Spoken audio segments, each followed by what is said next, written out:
Hello and welcome. This is the second part of the chapter Democratic Resurgence. And now in this part we are going to discuss about Dr. Ramanohar Lohia and Pandit Deendayal Upadhyay.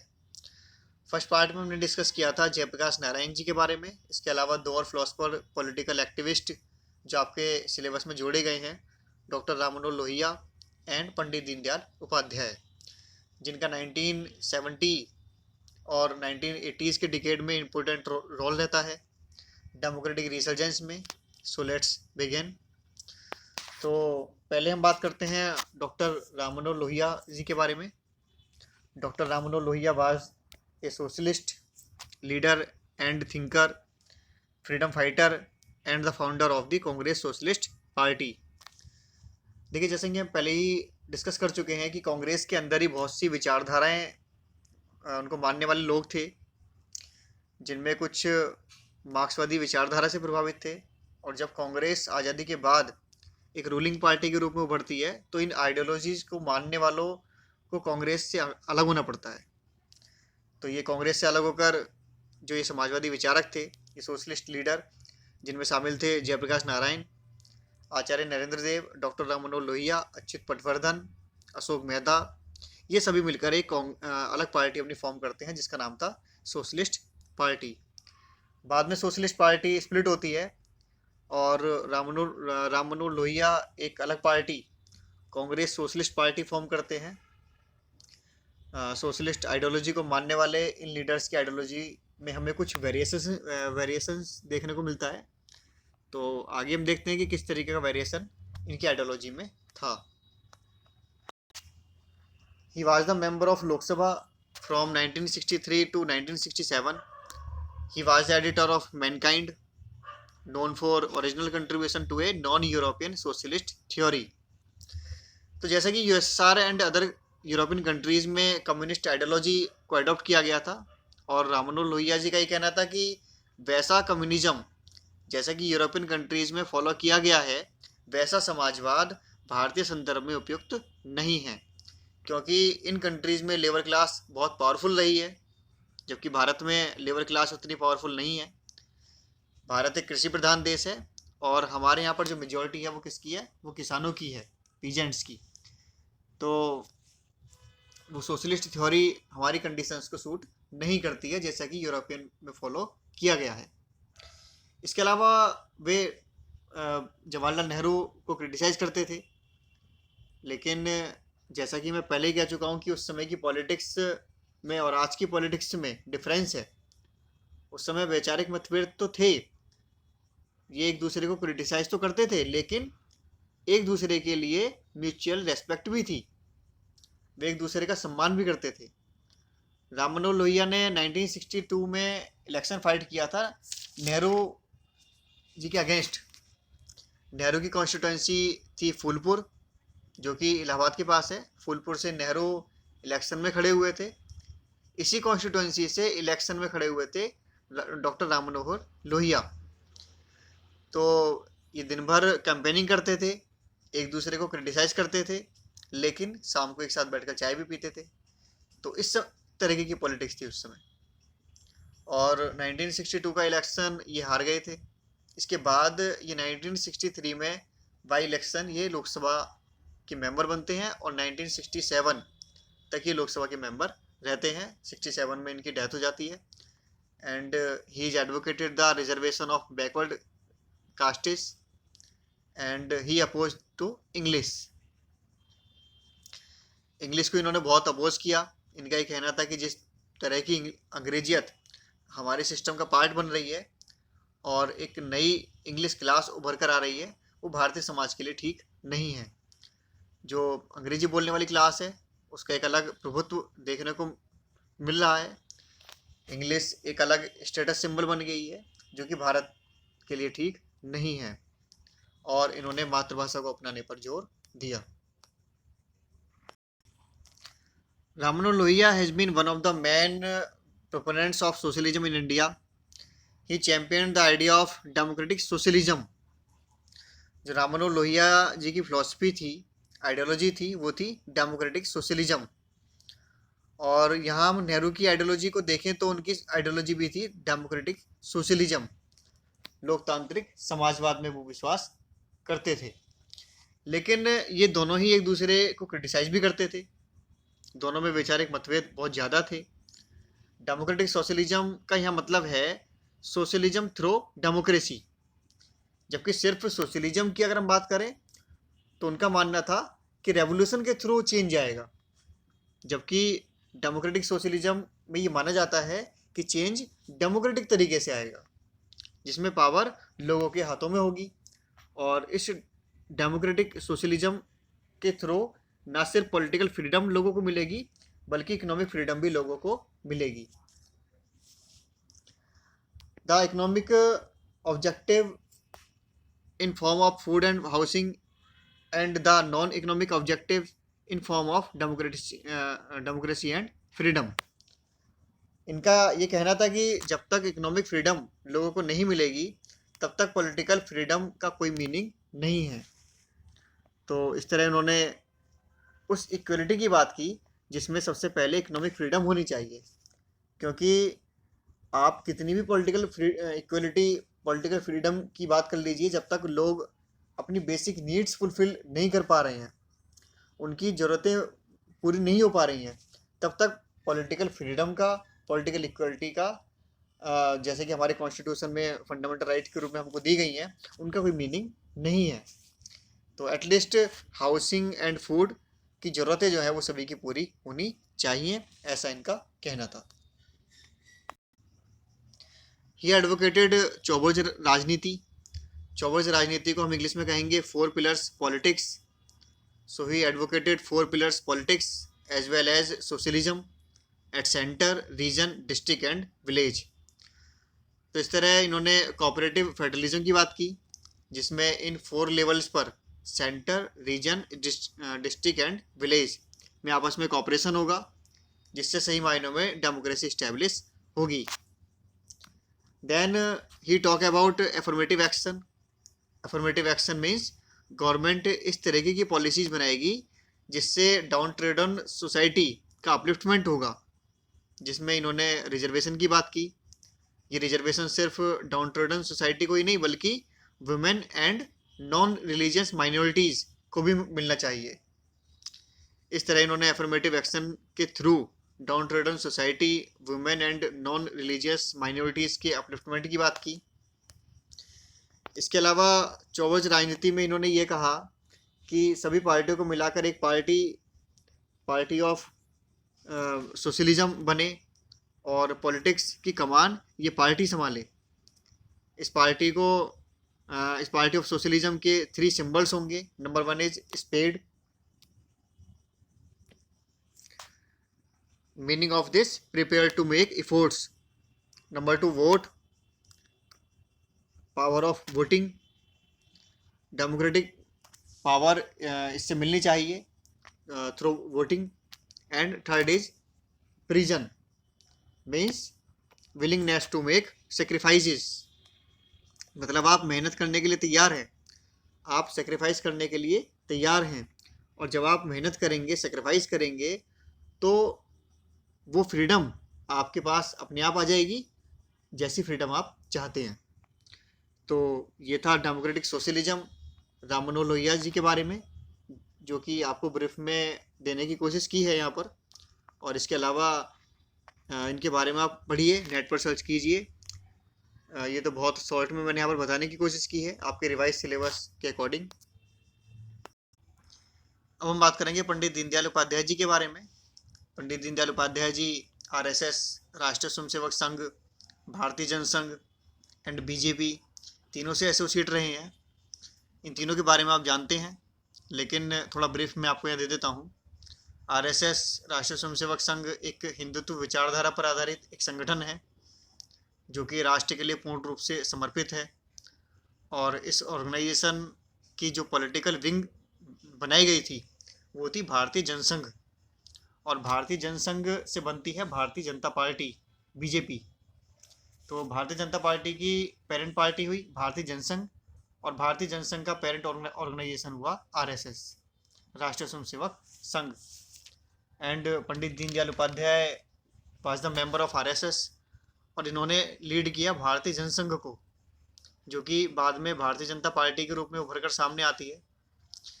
पंडित दीनदयाल उपाध्याय का एक monthly publication था जिसका नाम था राष्ट्रीय धर्म।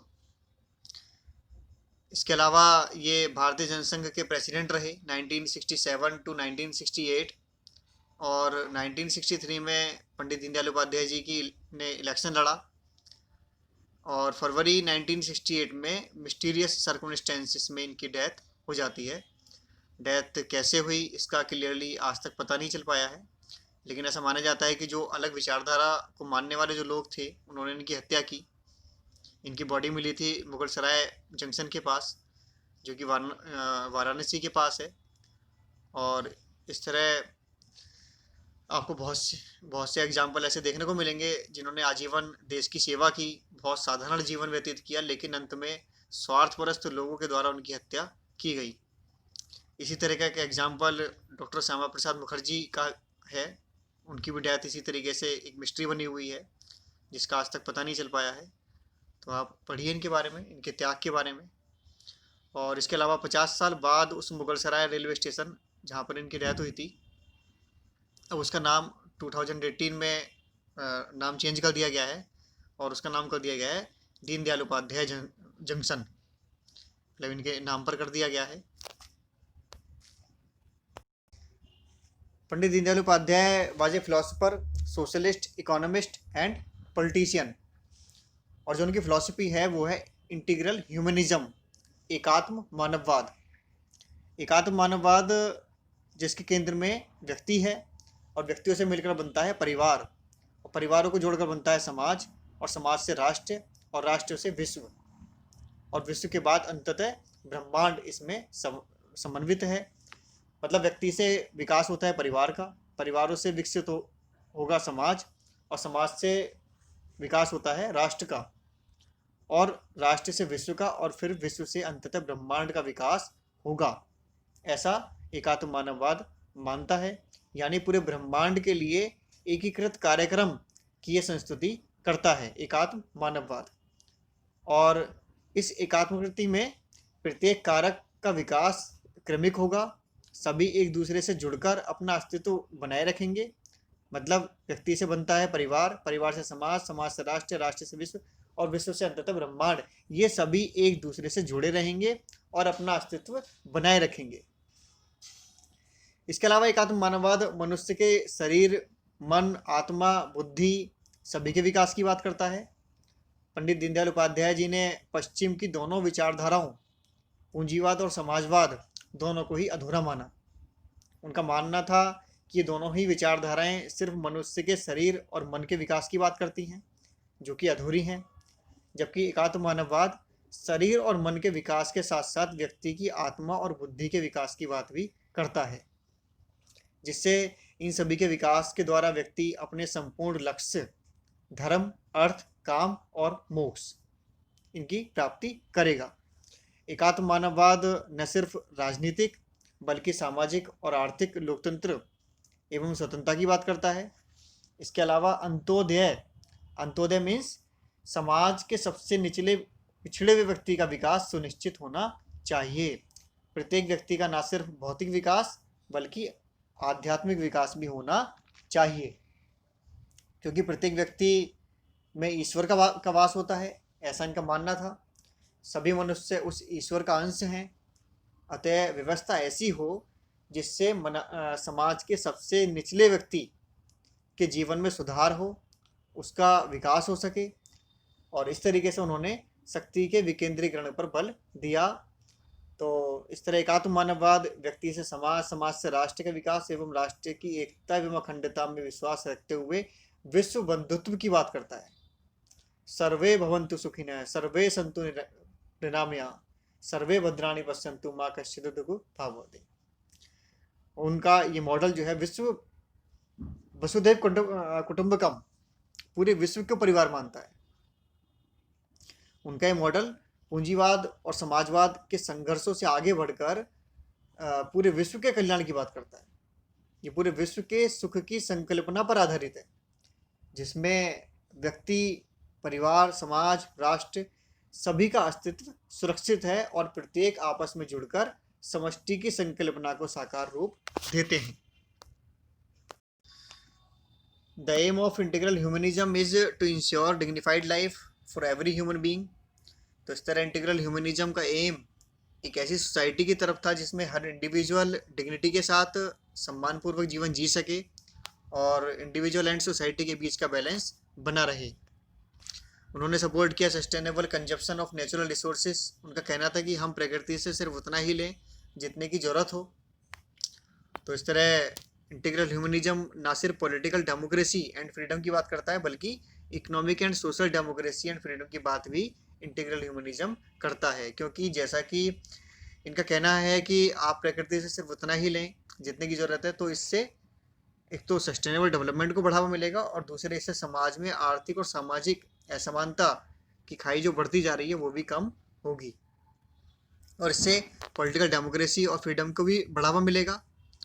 तो इस तरह पंडित दीनदयाल उपाध्याय जी का इंटीग्रल ह्यूमनिज्म एकात्म मानववाद ऑल ऑफ द सोसाइटी संपूर्ण समाज के उत्थान की बात करता है, जिसमें सभी धर्म, जाति, वर्ग, हर समुदाय के विकास की बात की गई है, जिसमें ह्यूमन जो है वो सेंटर में है और वो सुप्रीम है। तो इस तरह भारत जैसी डाइवर्स सोसाइटी के लिए इंटीग्रल ह्यूमनिज्म ना सिर्फ उपयुक्त है बल्कि जरूरी भी है। इंटीग्रल ह्यूमनिज्म की फ़िलॉसफी को अगर देखें तो ये 3 प्रिंसिपल पर बेस्ड है, 3 प्रिंसिपल पर ये बेस्ड है। First is primacy of whole not part, second is supremacy of dharma and third is autonomy of society. Primacy of whole जिसकी हम बात जो है पहले ही कर चुके हैं। सभी मनुष्य जीव उस ईश्वर का अंश हैं। सभी मनुष्य का और जीव जो हैं वो अलग अलग नहीं है बल्कि उस समष्टि ईश्वर का ही अंश है। जिस प्रकार शरीर में किसी भी अंग का महत्व कम नहीं है, हर अंग की अपनी विशेषता है, अपना कार्य है और सभी अंग एक दूसरे से जुड़कर शरीर को साकार रूप देते हैं। उसी तरीके से व्यक्ति से परिवार, परिवार से समाज, समाज से राष्ट्र और फिर विश्व, और उसके बाद इन सभी का समन्वित रूप उस अनंत ब्रह्मांड में देखा जा सकता है जो इन सब की समष्टि को साकार रूप देता है। सुप्रीमेसी ऑफ धर्म, धर्म से यहाँ मतलब है व्हाट इज़ योर ड्यूटी, जो आपका कर्तव्य है उसे पूरा करना चाहिए।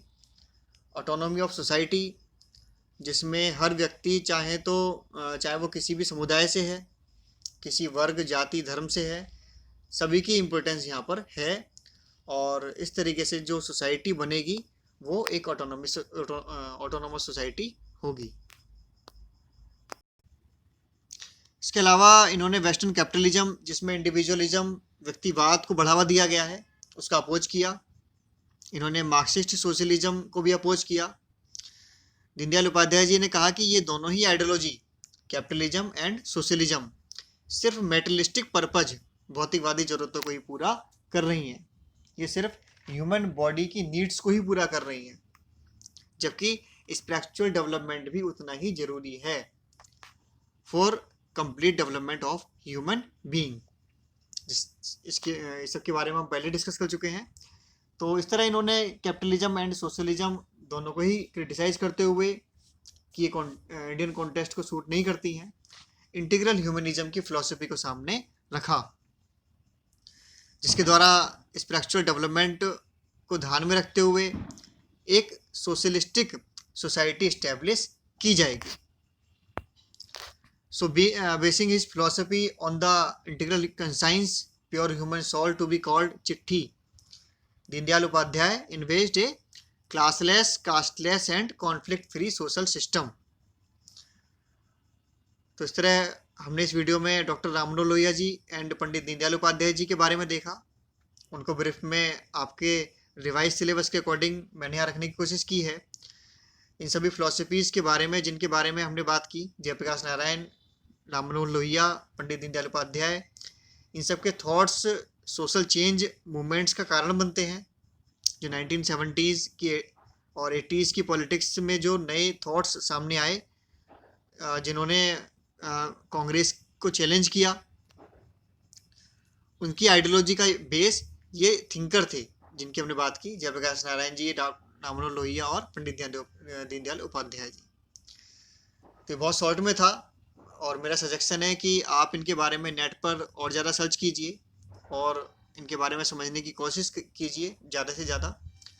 बहुत से रिसर्च इनके ऊपर हुई हैं और आप इनके बारे में जो बुक्स पब्लिश्ड हुई हैं उन्हें भी पढ़ सकते हैं। तब आपको ये समझ में आएगा अपने देश की राजनीति और इन महान हस्तियों की योगदान के बारे में। आई होप कि आपको ये वीडियो और इनके बारे में ज़रूर समझ में आया होगा। और आपको ये वीडियो अगर पसंद आती है और ये कॉन्सेप्ट अगर आपका ये क्लियर है तो आप अपने फ्रेंड्स से, क्लासमेट से भी डिस्कस कर सकते हैं इसके बारे में, क्योंकि इस साल सिलेबस चेंज होने की वजह से बहुत से कन्फ्यूजन्स स्टूडेंट्स के मन में हैं और ये मैं देखने में आया है कि बहुत से स्टूडेंट्स ओल्ड सिलेबस के अकॉर्डिंग ही अपनी स्टडी कर रहे हैं, क्योंकि नई बुक्स मार्केट में अभी पब्लिश नहीं हुई हैं, उनके मन में डाउट्स हैं। तो हो सकता है कि उनकी भी कुछ हेल्प हो जाए और आपका भी जो कॉन्सेप्ट है वो रिवाइज हो जाए और ज़्यादा क्लियर हो जाए। तो कीजिए ये सब और जल्द मिलते हैं नेक्स्ट पार्ट के साथ। Thanks for watching, bye bye.